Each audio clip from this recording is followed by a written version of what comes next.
I'd been working at the firm for 4 months when I realized how much of my day revolved around her, my boss. Not in the corner office, power suit, kind of way people imagine when they hear that word. She wasn't that. She was quieter, mid-40s maybe, with a calm that made everyone lower their voices without knowing why.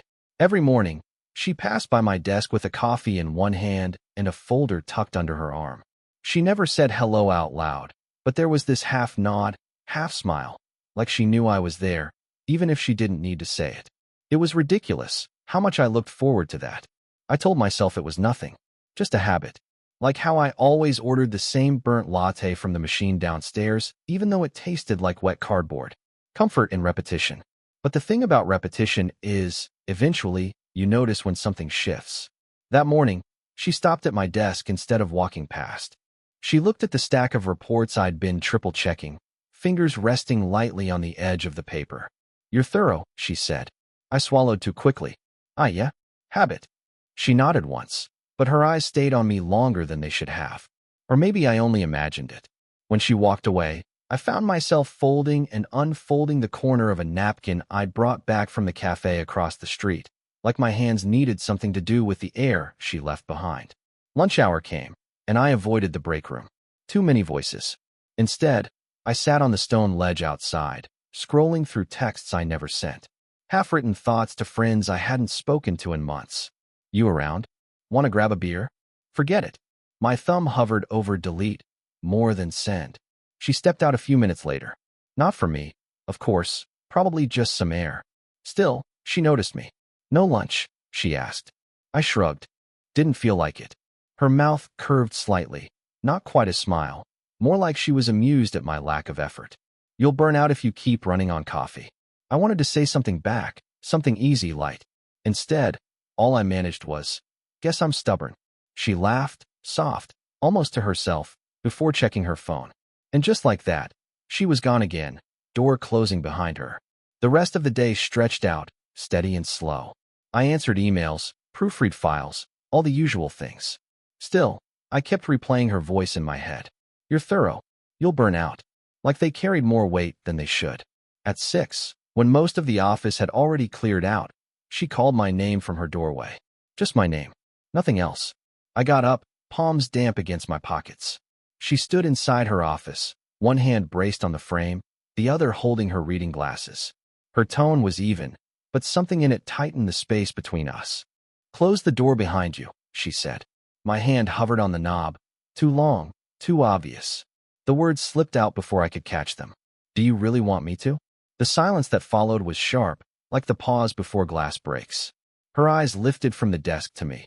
Me, standing there, a little too young, a little too unsure, and fully aware of how thin the air had become. She didn't answer right away. She didn't have to. The weight of that moment sat between us, heavy enough to hold on its own. And then she did the smallest thing. She set her glasses down, slowly, deliberately, as if deciding something she hadn't planned to decide today. That was when I knew. I'd crossed into something I couldn't fold back up, like the napkin still crumpled in my pocket. The next morning felt different, though nothing had really changed. Same desk, same burnt latte, same quiet hum of the copier in the corner. Yet when she walked past, I noticed the pause in her step. Subtle, but there. She didn't stop at my desk this time, just left a file for me to review. A sticky note was attached in her neat handwriting. "Check page 7 carefully." It wasn't the words that caught me, but the way the Y curved too tightly, like she'd pressed harder than usual. Later that week, she asked if I could stay late to help sort through some client notes. Everyone else had already left, the office half dark, streetlights spilling through the blinds. She made tea, not coffee, placing one mug at the corner of my desk without looking at me directly. "Chamomile," she said. "Helps me focus." I thanked her, though the steam fogged my glasses and gave me something to hide behind. We worked in silence for a while, flipping pages, scribbling notes. The kind of silence that wasn't empty but thick, like a room holding its breath.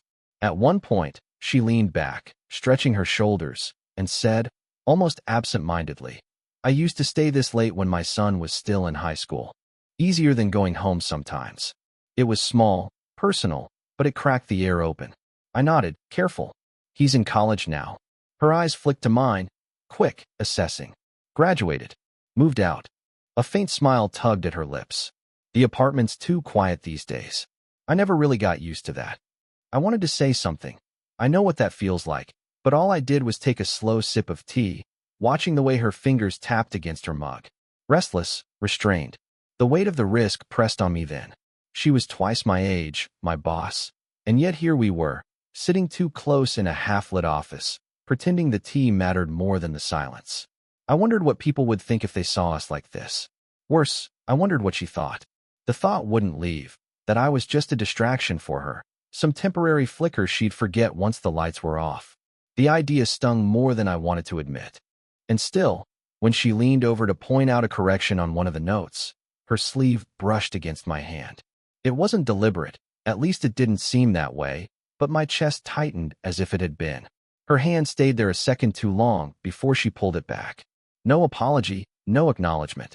Just a faint shift in her breathing, as though she'd noticed too. We packed up the files after that. She slipped her glasses into her bag, adjusted her coat, all the ordinary gestures of an evening ending. But when I stood to leave, she glanced at me. Just once, quick, steady. A look that was neither professional nor casual, but something in between. Something I couldn't name. I don't know why that moment stayed with me. Maybe because it felt like someone finally saw me. The office rhythm shifted after that night. Not in obvious ways. No one else would have noticed. But I did.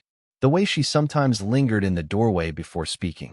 How her eyes would flick to mine during meetings, too fast to be deliberate, too slow to be accidental.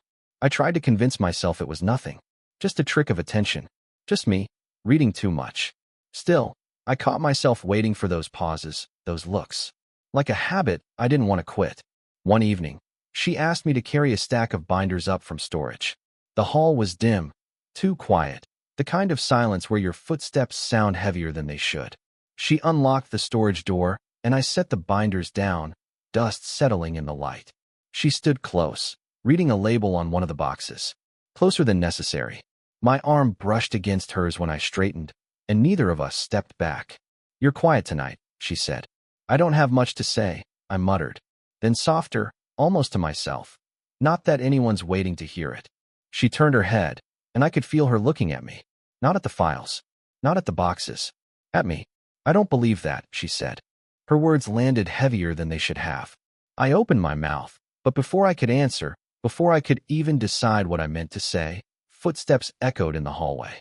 The door swung open, and one of the junior associates poked his head in. "Oh, sorry, didn't know anyone was down here." His eyes flicked between us, taking in the closeness, the dim light. A beat too long. Then he mumbled something about finding another file and left. She moved first, stepping back, smoothing her sleeve, her voice steady. "We should finish up." The distance was immediate. Professional. Untouchable. But my chest still thudded like I'd almost been caught doing something I hadn't even done. Back upstairs, I tried to shake it off. She was at her desk, typing, all calm efficiency. I should have just left. Should have said goodnight and gone home. Instead, I hovered in her doorway, one hand gripping the frame the way she had that first night. "You ever think?" I started, then stopped. My throat tightened. She looked up. "Think what?" I couldn't finish. The words dried up, stuck in the space between intention and disaster. I shook my head instead. "Never mind." Her gaze held me there, steady, unreadable. Then, softer. "You should go home. It's late." I nodded, took a step back. And then, she did it again. That pause. That fraction of a second where it felt like the whole room leaned forward, waiting. If I had moved, just a little closer, maybe everything would have shifted. But I didn't. Neither did she. I left with the echo of that almost moment chasing me down the hall. Friday evenings in the office were different. The buzz faded out by 5, phones stopped ringing, and the place carried an odd kind of hush. I found myself leaving later than usual, even though I didn't need to. Maybe I was waiting. She stepped out just as I was shutting down my computer. A folder tucked under her arm, jacket draped over one shoulder. "You're still here," she said, voice soft, not accusing. "Just finishing up." She hesitated, then, "Walk with me." I nodded. Though I didn't trust my voice, the city air was cool, carrying that in-between smell of exhaust and night. We walked side by side, not touching, but close enough that the swing of my hand brushed the edge of her coat now and then. Neither of us moved away. I used to hate Fridays, she said after a long silence.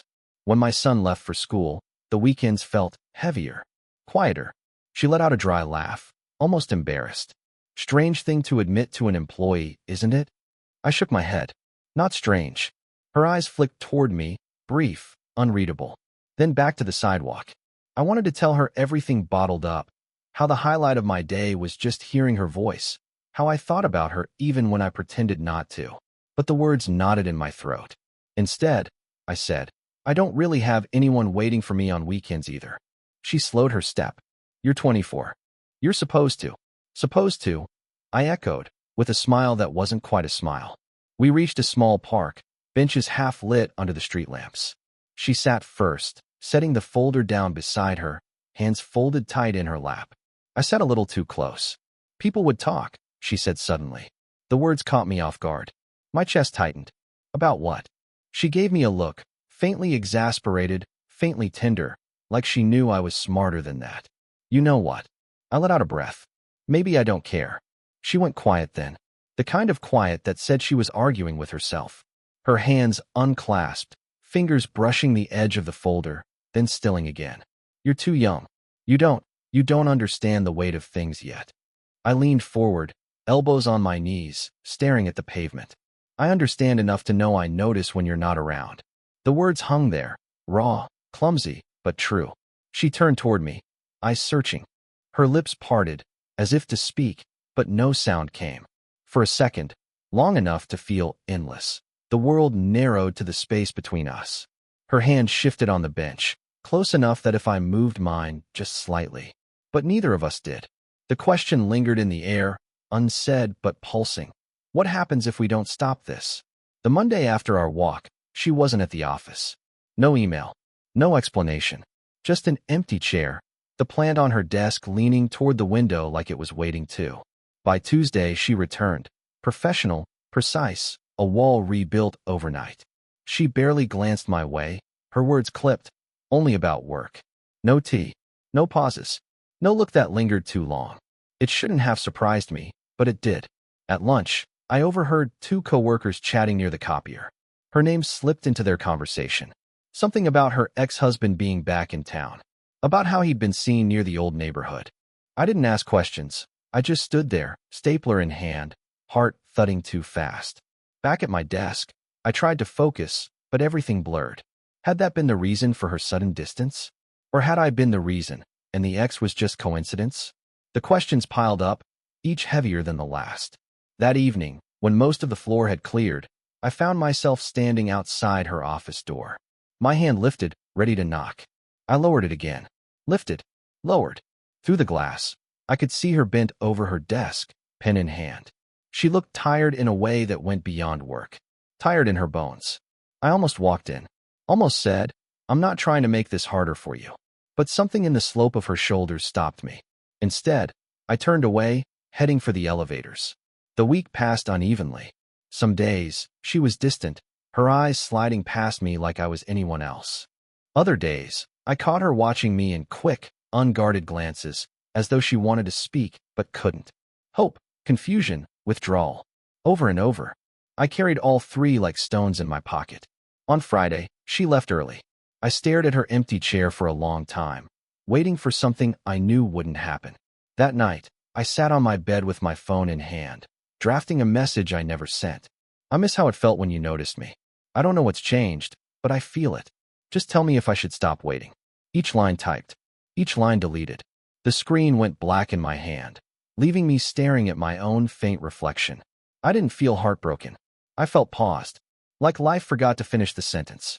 The unsent message sat in my chest heavier than if I had sent it. And her office light, still on when I left, remained the only answer I had. It was late, long after the office emptied. Rain had been falling for hours, streaking the windows, turning the city into blurred lights and reflections. I'd stayed behind, half hoping, half ashamed of hoping. When I finally shut down my computer, I saw her in the break room, alone, rinsing a mug in the sink. The light above her flickered once, then steadied.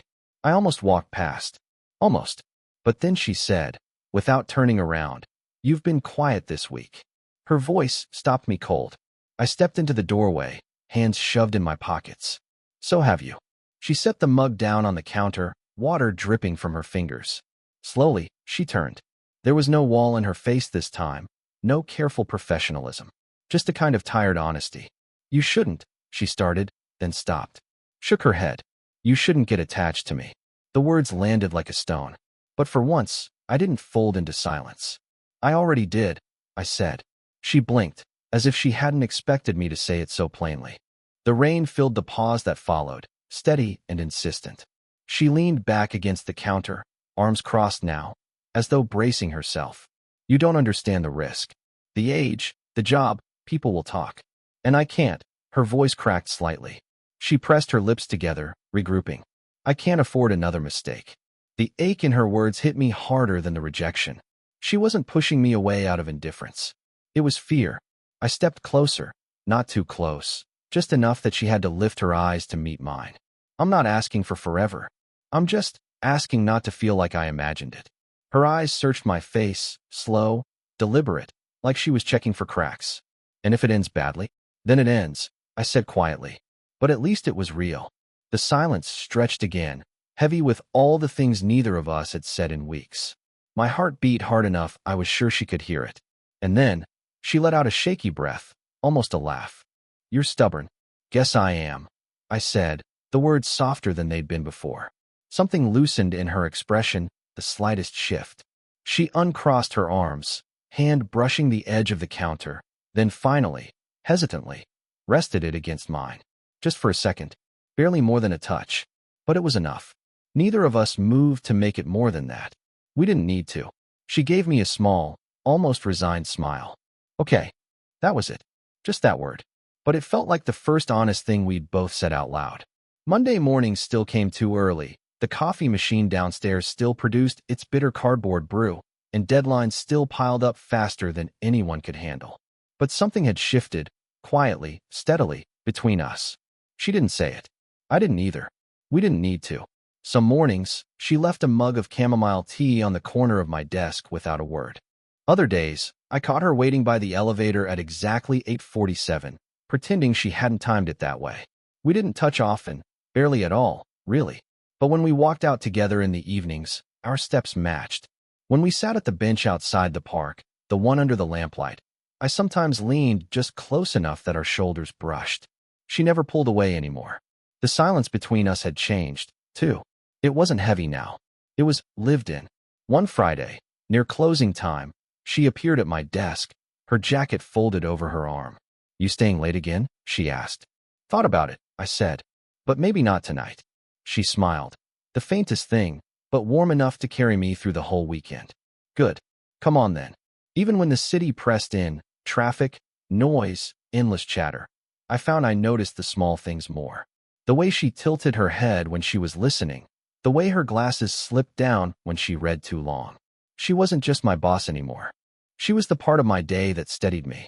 And in return, she let me in, piece by piece. Not the dramatic confessions I once imagined, but the softer things. How she hated the cold in early spring. How she still checked her son's messages 3 times a day, even though he rarely replied. How she sometimes stayed late in the office just to avoid the silence of her apartment. I listened. That was enough. One night, sitting again on that park bench, she broke the quiet with a low laugh. Do you realize how absurd this is? Me, worrying about what people think. You, waiting for me anyway. I shrugged, smiling at the ground. Guess stubbornness has its uses. Her hand brushed mine, deliberate this time. She didn't look at me when she did it, but she didn't move away either. For us, that was everything. Life didn't turn perfect. It never does. But it turned ours. And sometimes, when the office was quiet and the rain streaked down the glass, I'd catch her looking at me with that same steady gaze from the very beginning. The one that said, I see you. And every time, I thought, that's all I ever wanted. Did this story stay with you? What kind of quiet, real love stories do you want to hear next?